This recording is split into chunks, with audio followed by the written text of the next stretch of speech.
imenso do homem, ela já foi logo mandando tirar a roupa, veio com bom ar atrás de mim. Jogou com ar, botou a roupa lá fora. Aí a Beth, você ficou, fiquei. Eu tenho que ir embora. Você tá vendo?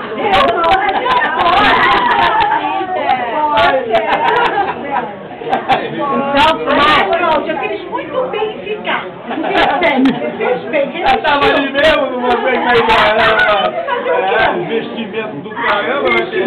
agora, olha só. Ei, Sumaia, agora eu vou contar. No dia seguinte, ligo eu. Bruninha, e aí, como é que foi a noite? Olha, o negócio foi ótimo. Não sei se vai rolar.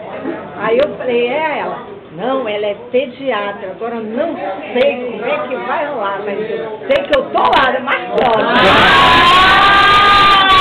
Ele disse que é uma mulher séria, de família, que tirou a roupa e que foi obrigada. Tirei a roupa obrigada. Olha, você maluco, por favor, bote tudo musical.